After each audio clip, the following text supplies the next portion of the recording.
You are listening to Alex Nanlohi Podcast, to know the Lord and to make Him known.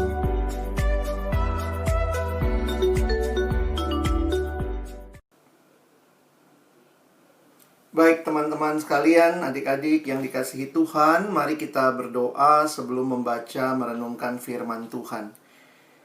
Bapa di dalam surga, kami bersyukur kami boleh bersama-sama mendapat kesempatan belajar kembali firman-Mu. Waktu kami membuka firman-Mu, bukalah juga hati kami, jadikanlah hati kami seperti tanah yang baik, supaya ketika benih firman Tuhan ditaburkan boleh sungguh-sungguh berakar, bertumbuh, dan juga berbuah nyata di dalam hidup kami.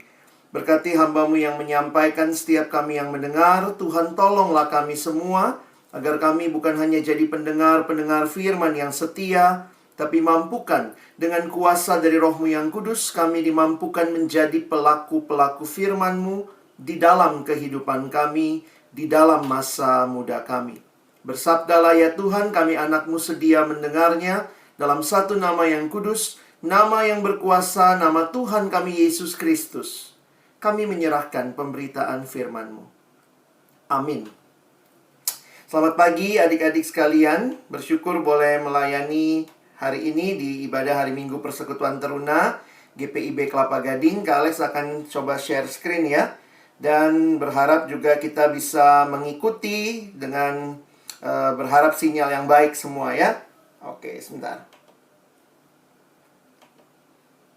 Kak Stephen boleh di-enable? Oh, sorry. Ya. Kayaknya yang satu deh, yang nggak ada cam-nya. Oke, terima kasih. Udah ya.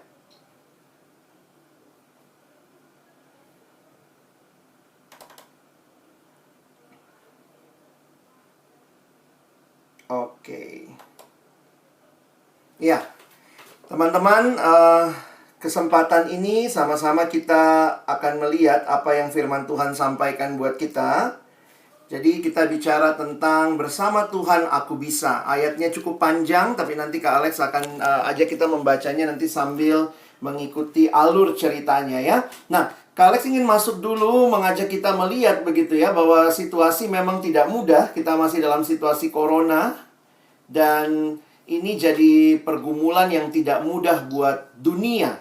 Karena ini akhirnya bukan cuma masalah kesehatan, bukan cuma masalah harusnya kan kesehatan ya, tapi telah menjadi masalah sosial, masalah ekonomi, masalah politik gitu ya. Dan sekarang pun kita sudah masuk dalam new normal. New normal ini bukan berarti virusnya sudah udah tidak ada, tetapi kita harus hidup berdampingan dengan virus itu, sehingga semua protokol kesehatan harus kita ikuti. Nah, mungkin kalau mau dibilang tidak terasa sudah 4 bulan di rumah, mungkin bukannya nggak terasa ya, terasa banget begitu. Nah, coba kita ekspresikan emosi kita hari ini. Coba Kak Alex ingin tanya sama teman-teman ya. Kalau mungkin pernah nonton Inside Out begitu ya, ada 5 emosi ya yang digambarkan. Disgust, kesel, takut, senang, sedih, marah. Nah tentu ya tiap kita pasti mengalami itu ya. Tapi kira-kira di dalam 1 minggu terakhir deh, 1 minggu terakhir apa emosi yang paling dominan yang kamu alami ya? Mungkin ada 2-3 gitu ya, tapi coba pilih apa yang paling dominan ya. Silakan di grup chatnya, di chat roomnya, kita coba pilih nomor berapa gitu ya. Silakan. Coba teman-teman kita saling. Wah, Kak Devi nomor 1, Kak Karen nomor 4, Kak Steven nomor 5. Nomor 5 apa sih kan nomor 5? Kesel. Oh, kesel. Discuss. Sorry ya, ini gambarnya. Ralph 134. Oke, ranking ya, berarti lagi senang ya Ralph. Oke, apalagi yang lain? Takut. Jadi Kak Alex harap sih kita bisa coba mengekspresikan ya apa sih yang jadi perasaan kita. Yang lain mungkin Kak Ana nomor 4 begitu ya, lagi takut. Silakan adik-adik, Kak Alex kasih waktu 30 detik lagi. Tinggal pilih. Aubrey nomor 2 katanya ya. Sedih. Livia nomor 1. Oke. Ada lagi? Nando nomor 1. Oke, ini ada Andrew nomor 1. Kak Alex boleh dengar nggak satu orang? Mungkin Fernando boleh buka mic-nya, terus boleh cerita sedikit kenapa itu pilihanmu. Coba kita dengar sama-sama ya, singkat aja. Kenapa itu yang dipilih?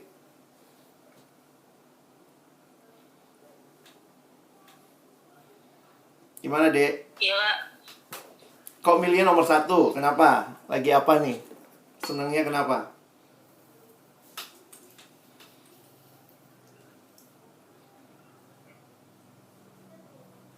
Kedengeran?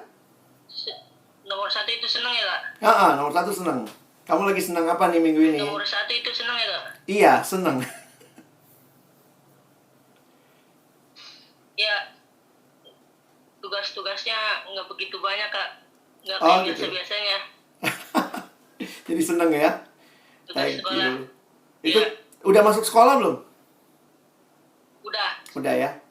Oke. Thank you, Nando. Livia Iya. boleh buka mic sebentar? Livia tadi pilihnya nomor berapa? Lalu kenapa itu pilihannya? Aku pilih 1 karena belajarnya itu dari rumah, terus kayak tugasnya nggak terlalu banyak, Kak. Oh gitu ya. Belum kali, tunggu aja nanti ya. Oke, thank you Livia. Nah, teman-teman, apapun perasaan kita, we are a family ya. Kita semua pasti punya perasaan yang berbeda-beda. Nah, sekarang Kak Alex mau coba dulu nih ya. Kak Alex mau coba minta teman-teman coba siapkan alat tulis ya. Coba siapkan alat tulis. Lalu kemudian teman-teman akan mengikuti sebuah perintah yang harus kalian ikuti. Kalian akan coba melakukan satu aktivitas ya. Nah, mungkin Kak Alex akan pilih dulu. Saya akan pilih begini ya. Kak Devi bisa buka mic? Ya, Kak. Bisa ya? Kak Devi suaranya bisa lebih keras? Ya, Kak. Oke. Nah, sekarang begini. Teman-teman, kalian akan ikuti arahannya Kak Devi. Kak Devi bisa lihat di grup Kakak Layan PT. Kak Devi bisa lihat di grup Kakak Layan PT. Ada sebuah gambar yang Kak Alex kirim. Oke. Oke? Kak Alex kasih waktu sekitar 1 menit. 1 menit, Kak Devi coba deskripsikan gambar itu. Dan kakak-kakak ya udah lihat lah gambarnya ya. Tapi buat adik-adik, kalian coba gambar apa yang Kak Devi perintahkan. Ya, Kak Devi, 1 menit, selamat berjuang ya. 1 menit mulai dari sekarang. Siapin alat tulis semua ya. Oke, silakan Kak Devi. Baik. Adik-adik, silahkan gambar lingkaran yang besar di kertas kalian. Sudah buat lingkaran yang besar. Sekarang silahkan gambar segitiga sama sisi di dalam lingkaran yang kalian gambar tadi.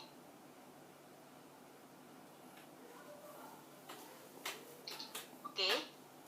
Setelah itu silahkan gambar bujur sangkar di dalam segitiga sama sisi yang kalian gambar tadi. Ya, belum sampai 1 menit. Semoga benar ya. Oke. gambarnya. Boleh, kalau Kak Devi bisa sambil lihat. Nah, sekarang adik-adik, Kak Devi jangan bicara dulu ya. Pokoknya lihat aja. Kira-kira yang benar, yang persis dengan gambar yang diminta, itu berapa adik ya. Nanti lihat di screen ya. Sekarang adik-adik angkat gambarnya, tunjukkan di screen. Semua angkat gambarnya, tunjukkan di screen apa yang jadi gambarmu tadi. Ya. Silakan, tunjukkan di screen.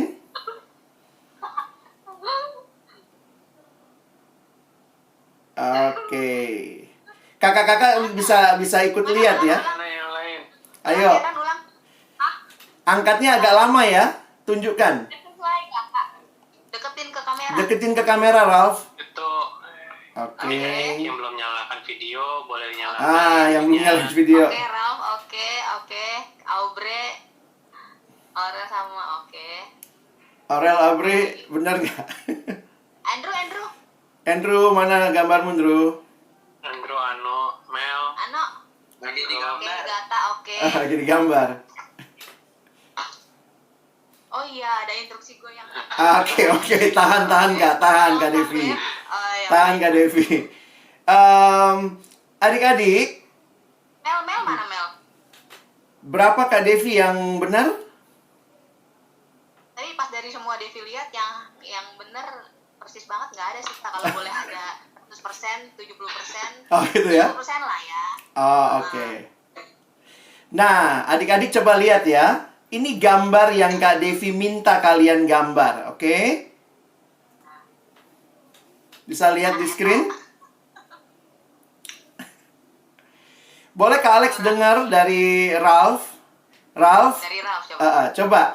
Menurutmu yang kamu gambar sama yang aslinya sesuai instruksi Kak Devi, apa yang Kak Devi kurang bilang?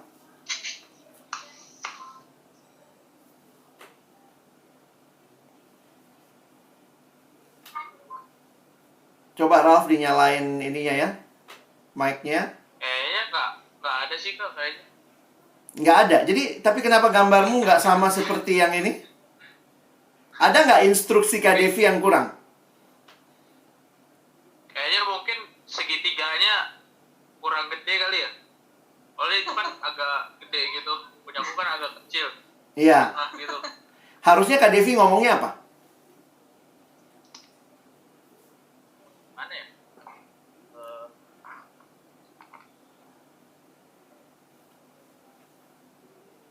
Kalau kamu jadi Kak Devi, untuk membagusi gambarnya, perlu ditambahin ngomong apa?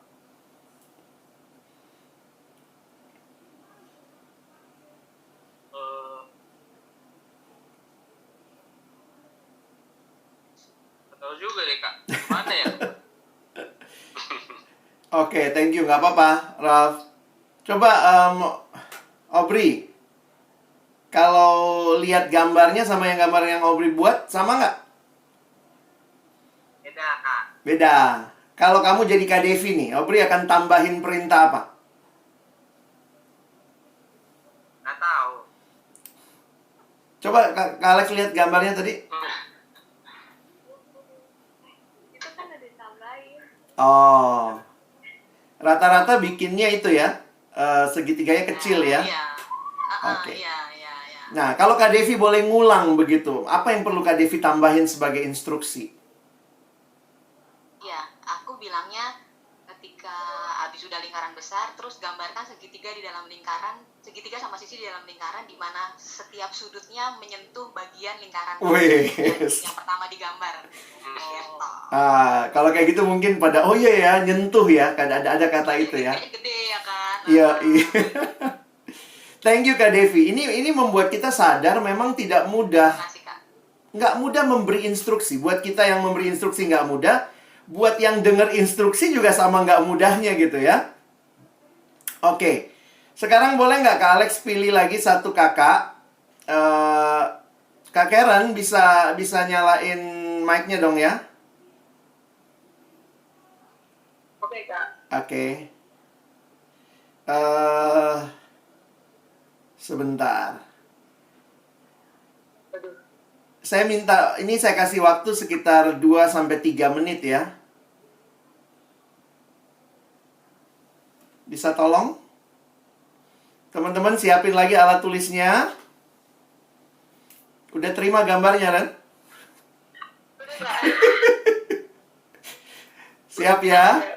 Kakak-kakak yang lain kalau mau ikutan ya jangan lihat gambarnya dulu. Siap ya, Karen ya? Oke, mulai ya. Di tengah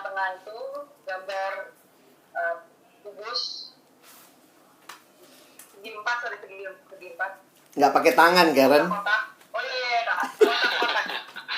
Di tengah-tengah gambar kotak. Oke, sudah. Kotak ya, teman-teman. Di sebelah kanan dan kiri kotak itu gambar persegi panjang. Kalau sudah, di bawah kotak yang tengah tadi, gambar dua kotak yang kecil. Sudah? Ada yang ketinggalan ya? Boleh diulang, Kak? Oh iya. Tadi pertamanya di tengah-tengah gambar kotak. Sudah? Terus di kanan kiri kotak itu gambar persegi panjang. Ini nyatu sih. Kalau udah, di bawah kotak yang tengah tadi gambar kotak kecil 2. Udah. Mana ulang. Yang mana nggak tadi? Dari yang Jadi- terakhir. Yang terakhir itu kan gambar persegi panjang di kanan dan kiri kotak Ya. yang di tengah tadi. Ya. Di bawah kotak tadi itu gambar 2 kotak kecil. Di bawah persegi panjang yang di bawah kotak ya? Di bawah kotak yang di tengah-tengah, Kak. Bawah kotak yang tengah. Masya Allah, yang mana itu? Masyarakat. Udah. Oke. Di atas kotak yang tengah tadi, yang pertama aku bilang gambar lingkaran. Di atas lingkaran gambar segitiga.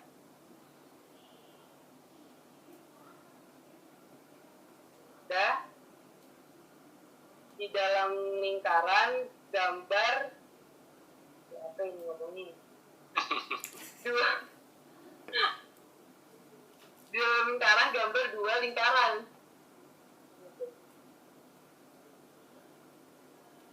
Ya. Di bawah 2 lingkaran gambar segitiga yang dibalik.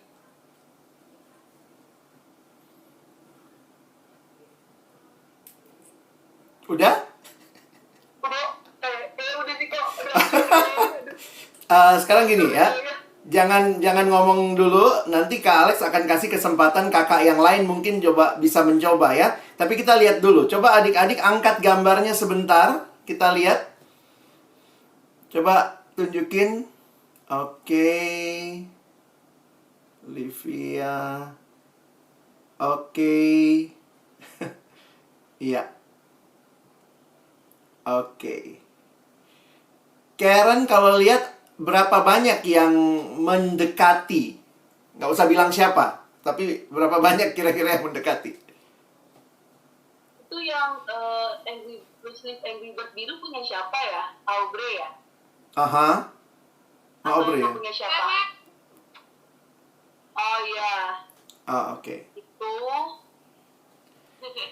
Ini siapa lagi? Aku nggak sempat lihat tadi. Punya Livia sama Agatha sama Nando tadi. Boleh kasih lihat lagi nggak? Dia sempat kelihatan tadi. Tuh Andrew udah. Olivia oke. Andrew oke. Nando?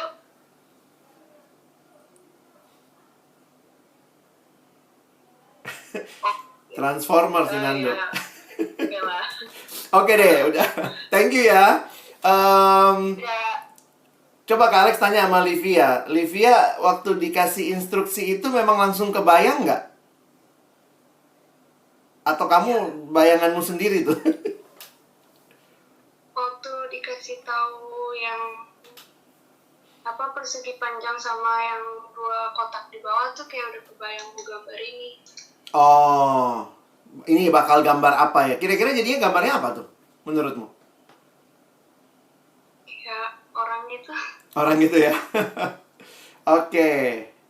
Andrew tadi waktu dikasih petunjuk begitu, kebayang nggak lagi disuruh bikin apa? Kebayang. Terus ya coba Kak Alex lagi lihat gambar Andrew dong. Deketin. Iya. Iya, oke. Thank you. Susah nggak waktu dikasih instruksi? Atau langsung gampang aja, bikin aja gitu? Awal-awalnya susah, Terus? terus ke belakangnya gampang. Udah gampang ya? Belakangnya gampang. Oke deh, makasih ya. Thank you semua. Ya. Nah, gambarnya ini. Oke, sebagian besar sih mirip ya. Mirip walaupun ada yang tangannya gede gitu ya. Ada yang tadi punya siapa tuh? Kakinya punya Nando kali ya. Kaki, tangan, pisah-pisah kayak Transformer gitu ya. Oke. Nah, adik-adik yang dikasihi Tuhan, bacaan kita hari ini, Kak Alex tinggalin dulu permainannya sebentar ya. Tapi kita akan melihat, hari ini kita akan melihat di dalam Yosua pasal 3. Kita akan melihat dalam Yosua pasal 3 ayat 1 sampai 17 ya.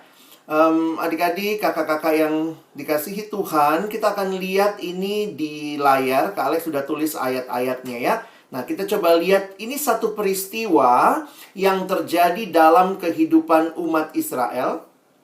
Dan kalau kita perhatikan dalam kehidupan umat Israel, mereka sudah masuk ke tanah Kanaan.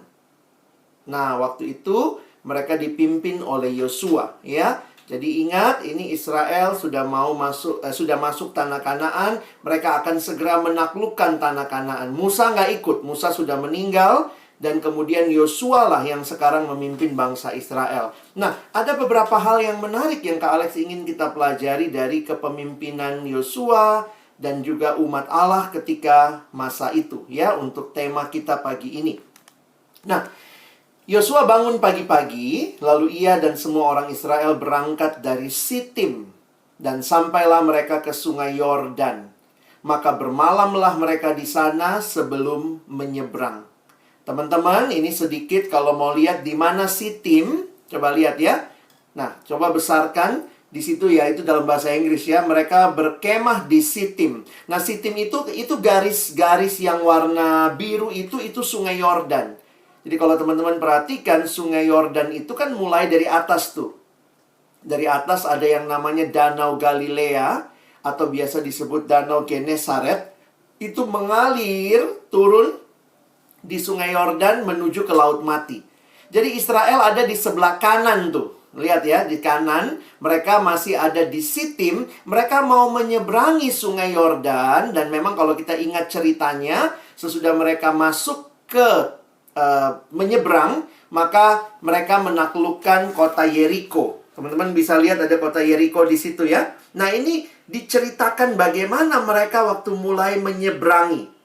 Jadi setelah itu apa yang terjadi ya? Kita coba perhatikan ceritanya lebih lanjut.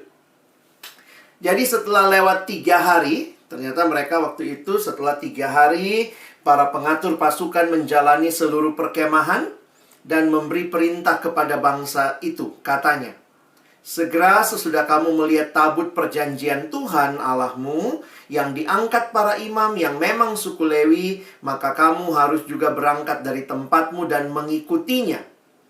Teman-teman, mereka harus mengikuti tabut perjanjian itu. Hanya antara kamu dan tabut itu harus ada jarak kira-kira 2000 hasta.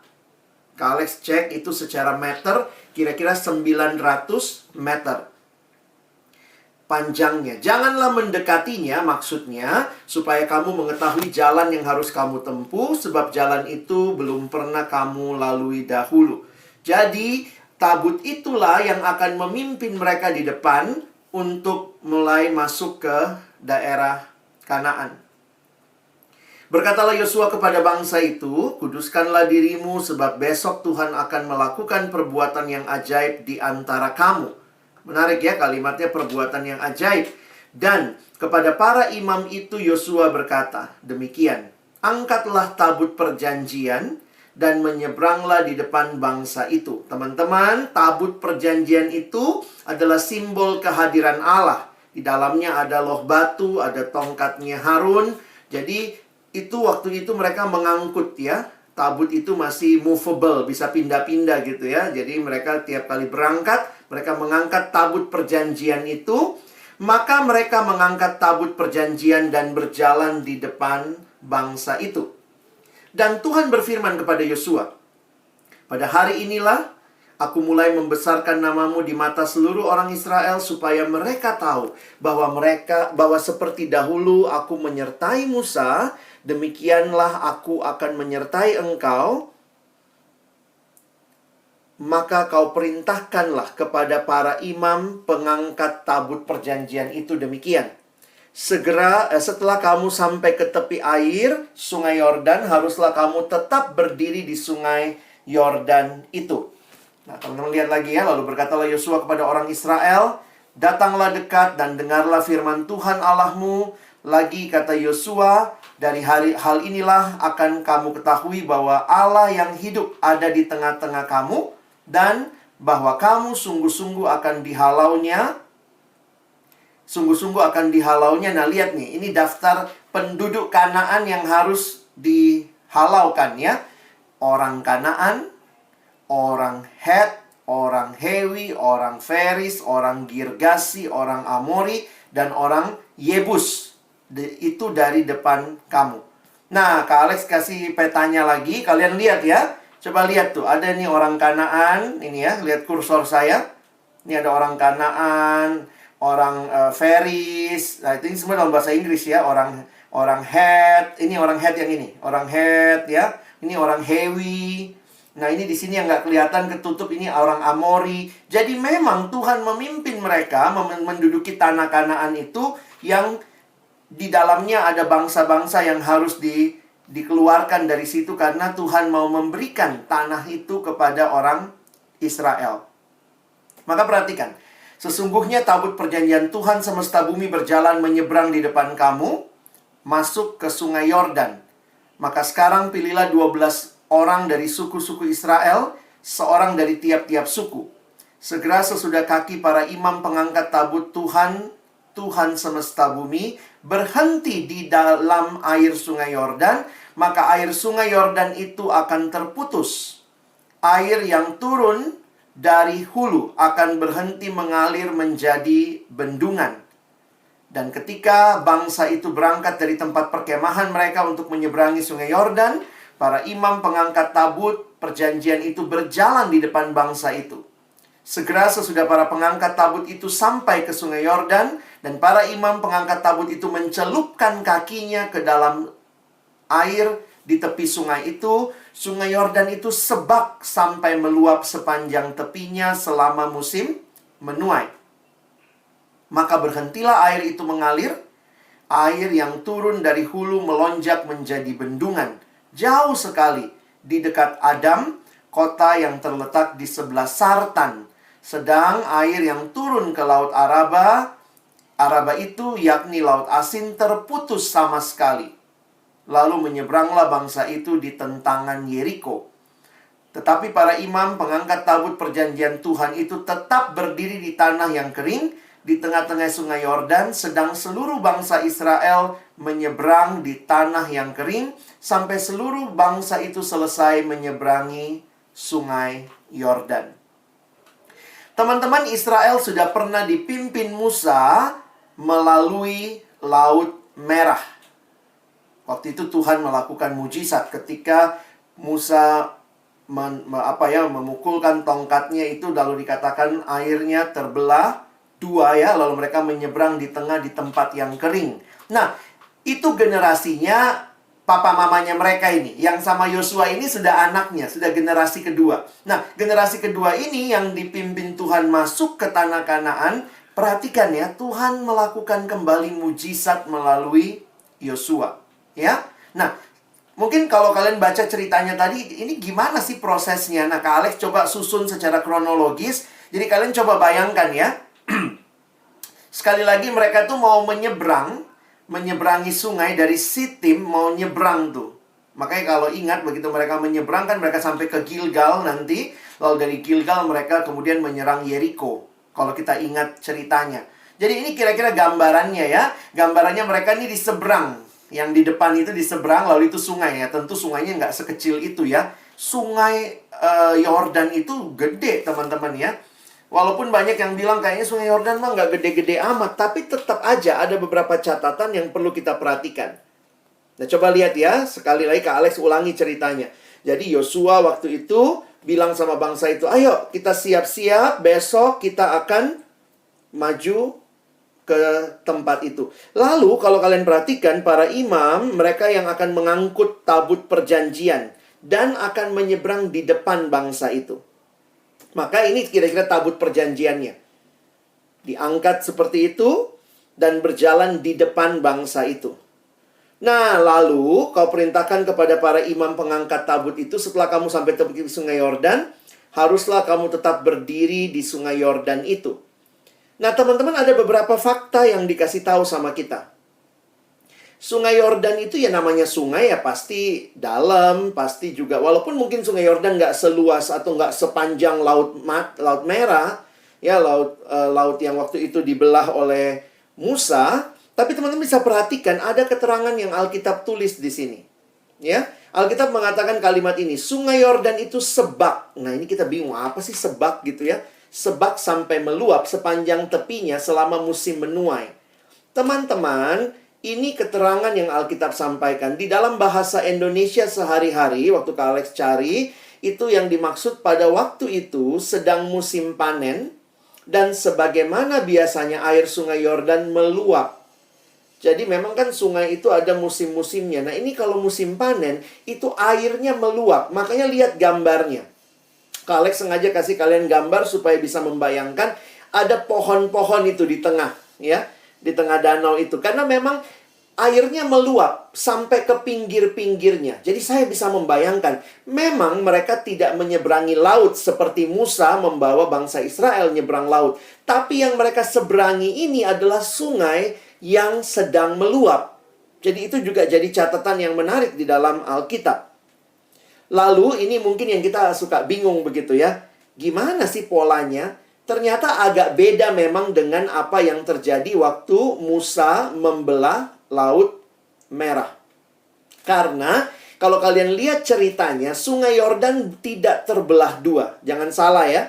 Sungai Yordan itu tidak terbelah dua seperti Musa membelah Laut Merah. Waktu Laut Merah kan terbelah dua, lalu kemudian ada dinding air di kiri kanan. Sungai Yordan tidak demikian. Nah, ini buat yang baru tahu, oh begitu ya. Dari mana catatannya? Dari ayatnya tadi. Maka berhentilah air itu mengalir, air yang turun dari hulu, kan dari atas, melonjak menjadi bendungan jauh sekali dekat Adam. Dan yang sebelah kiri, yang mengalir ke laut asin atau laut mati, terputus sama sekali. Jadi kira-kira memang gambar ini lebih tepat ya. Lihat. Yang sebelah kiri itu nggak ada lagi airnya. Jadi air yang turun dari atas itu yang jadi bendungan. Nah, itu gambarnya seperti yang kalian bisa bisa lihat di screen. Nah, jadi kalau kalian perhatikan, imam-imam itu, pengangkat tabut itu, memang kan mereka yang jalan duluan. Ini menarik nih. Lihat prosesinya ya. Prosesinya dia ngangkat, habis dia ngangkat tabut, lalu dia masukkan kakinya. Wah, itu serem juga. Kalau saya jadi pengangkat tabut waktu itu ya, dia celupkan kakinya waktu masih ada airnya. Agak beda dengan Musa ya. Musa kan dia pukul dulu, kering dulu, baru lewat. Kalau ini enggak. Waktu masih ada airnya dan itu lagi banjir, lagi meluap, Tuhan bilang, ayo masukkan kaki dulu, baru airnya berhenti. Wah, itu langkah iman banget teman-teman. Ya, masukkan kaki, waktu dia masukkan kaki, tiba-tiba airnya itu berhenti dari atas. Lalu kemudian perhatikan, yang angkat tabut itu disuruh berhenti di tengah. Lalu mereka tuh tetap di tengah sampai semua bangsa nyebrang, baru mereka keluar. Jadi ini lucu ya, unik juga ya. Kalau waktu itu kan Musa udah lewat gitu ya. Nah, ini yang tadinya memimpin di depan, ketika sampai di tengah Sungai Yordan, dia berhenti di tengah sungai sambil kita melihat semua umat itu menyeberang. Nah, itu ditulis tadi ya. Para imam pengangkat tabut tetap berdiri di tanah yang kering. Nah, nanti kalau kita lanjutkan sebenarnya menarik ya. Nanti lihat pasal 4. Di pasal yang keempat ini dituliskan begini teman-teman ya. Setelah seluruh bangsa itu selesai menyeberang, Tuhan bilang sama Yosua, suruhlah 12 orang itu angkat batu dari tengah sungai. Ya, angkatlah 12 batu dari sini, dari tengah-tengah sungai Yordan ini dan tempat berjejak kaki para imam, letakkanlah di tempat kamu bermalam nanti. Makanya mesbah pertama yang mereka dirikan di Gilgal itu adalah mesbah dari batu yang ada di tengah sungai Yordan. Nah, lihat ini ya. Lalu Yosua manggil 12 orang yang ditetapkan, lalu dia bilang menyeberanglah depan tabut dan angkatlah masing-masing sebuah batu ke atas bahumu. Mereka berapa orang? 12 orang. Ya, lalu kemudian dari batu ini apa sih gunanya ngangkat-ngangkat batu dari tengah begitu ya? Apa jadi kuli batu mau jual batu sungai? Ini tujuannya. Apabila anakmu bertanya di kemudian hari, apakah artinya batu-batu ini bagi kamu? Maka haruslah kamu cerita bahwa air sungai Yordan terputus depan tabut perjanjian Tuhan. Ketika tabut itu menyeberangi sungai Yordan, air sungai Yordan terputus. Sebab itu batu-batu ini akan menjadi tanda peringatan bagi orang Israel untuk selama-lamanya. Nah, teman-teman, apa yang menarik ya? Bahwa ini tanda yang Tuhan kasih. Dan lihat lanjutannya ya. Maka orang Israel melakukan seperti yang diperintahkan Yosua. Mereka mengangkat 12 batu dari tengah sungai Yordan seperti difirmankan Tuhan kepada Yosua menurut jumlah suku Israel. Semuanya itu dibawa, mereka lah ke seberang ke tempat mereka bermalam dan diletakkan di situ. Ya, ditaruhlah menjadi mesbah. Dan apa yang terjadi ketika sudah keluar semua bangsa sudah menyeberang, batu sudah diangkat, maka Yosua pasal 4 ayat 18 mencatat, ketika para imam pengangkut tabut perjanjian itu keluar dari tengah-tengah sungai Yordan, jadi begitu keluar, baru saja kaki para imam itu dijejakkan di tanah yang kering, maka berbaliklah air sungai Yordan itu ke tempatnya dan mengalir seperti dahulu. Nah, lihat, Alkitab memberikan catatan yang sama. Mengalir seperti dahulu dengan meluap sepanjang tepinya. Wow, luar biasa ya. Begitu kakinya keluar dari sungai, langsung tutup lagi ya. Itu kayak nonton film. Wow, itu luar biasa cara Tuhan. Dan ingat, yang menyeberang itu banyak. Ada yang bilang hampir kira-kira mungkin mereka sekitar 2 jutaan orang yang menyeberang bersama. Ada yang mengatakan demikian. Karena jumlahnya kan ini satu bangsa yang nyebrang begitu ya. Jangan pikir berlima, bertujuh, ya paling 100 orang. Enggak, ini seluruh bangsa. Nah, Kak Alex ingin simpulkan dari apa yang kita baca hari ini ya. Bahwa teman-teman, di dalam kehidupan kita mau hidup yang berhasil ya. Seperti Israel, berhasil menyeberang, berhasil masuk tanah Kanaan. Tapi ingatlah baik-baik, hidup yang berhasil itu adalah hidup yang dipimpin oleh Tuhan. Hidup yang berhasil bukan sekadar hidup yang kita lakukan, kita jalani, kita lah tokoh utamanya. Tidak. Hidup yang berhasil adalah hidup yang dipimpin oleh Tuhan. Karena kita dipimpin oleh Tuhan, penting sekali langkah ini. Taat dipimpin oleh Tuhan. Mengikuti setiap perintahnya, tapi bukan dengan sungut-sungut, bukan dengan berat hati, tapi dengan sukacita. Kalau Tuhan bilang jangan bohong, ya, aduh Tuhan masa nggak boleh bohong. Jangan pornografi. Tuhan bilang misalnya baca firman-Ku setiap hari. Biarlah itu jadi sukacita kita. Di awal tadi Kak Alex sengaja buat permainan itu. Memang sadar ya, nggak gampang ikuti perintah. Ya buat kita juga dalam anugerah Tuhan sebenarnya kan nggak gampang kasih perintah juga ya. Tapi ternyata kita semua punya pemahaman masing-masing begitu tentang apa yang diperintahkan. Tetapi ketaatan itu penting untuk mengikuti setiap perintah Allah dengan sukacita. Teman-teman lihat ada kalimat seperti ini. Ini muncul di kitab Yosua. Maka orang Israel itu melakukan seperti yang diperintahkan Yosua. Dan jangan lupa, Yosua dapat perintahnya dari Allah. Jadi ketika kamu datang ke gereja, ada kakak-kakak, ada kami semua yang juga dipilih Tuhan, boleh melayani kalian, kami kasih pengajaran, kita berkhotbah, kita kasih instruksi yang kami juga dapat dari Tuhan, supaya teman-teman juga alami petunjuk dari Tuhan. Itulah sebenarnya kehidupan yang Tuhan mau. Bukan kehidupan yang melakukan yang kita mau, tapi melakukan apa yang Tuhan mau. Itu yang ditulis di Yosua 1. Janganlah engkau lupa memperkatakan kitab Taurat ini, tapi renungkanlah itu siang dan malam, supaya engkau bertindak hati-hati sesuai dengan segala yang tertulis di dalamnya. Sebab dengan demikian, perjalananmu akan berhasil dan engkau akan beruntung. Saya pikir nggak gampang ya ikuti perintah Tuhan. Kadang-kadang ya ampun, kalau saya jadi Yosua juga ya. Coba orang yang ngangkat tabut, ayo masuk. Terus mereka bilang, gila nih disuruh masuk, airnya lagi meluap disuruh masuk. Tapi taat sama perintah Tuhan itu kadang kita nggak bisa ngerti gitu ya. Kenapa sih Tuhan ini nggak boleh, itu nggak boleh. Tapi itulah keindahan hidup dipimpin Tuhan. Banyak hal yang mungkin kita belum bisa mengerti sekarang. Tapi ingatlah, taat pada perintah Tuhan itu yang menjadikan kita berhasil. Itu yang menjadikan kita beruntung. Dan setiap langkah yang teman-teman lalui, itu adalah mujizat.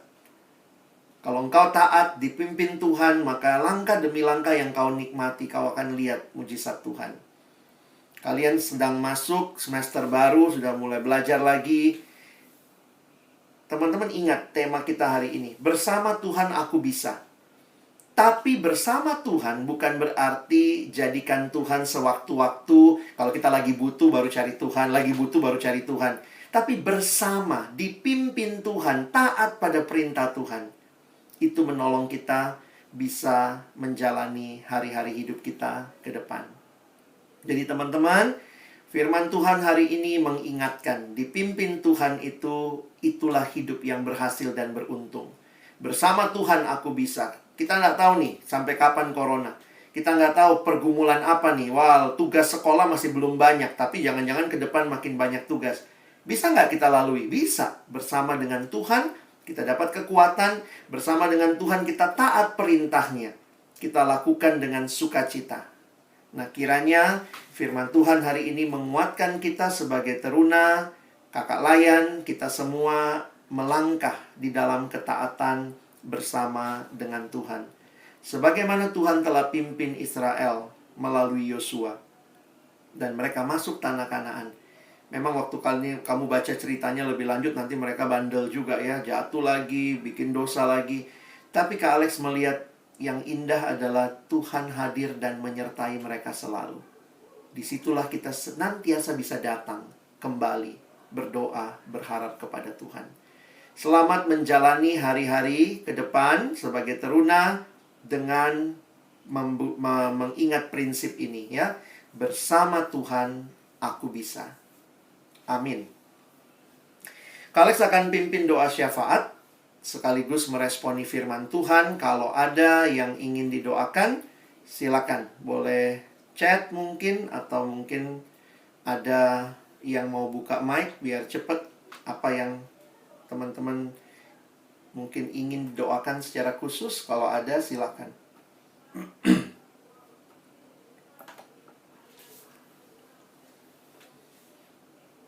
Apakah ada?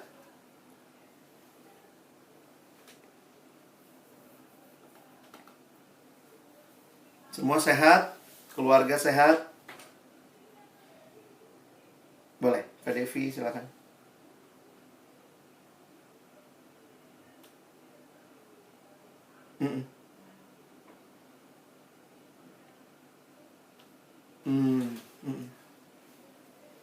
Di sana semua apa juga di Jakarta?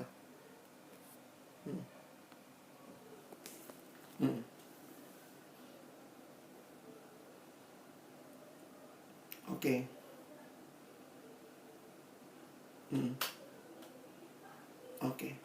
Oke, Kak Devi nanti kita doakan ya.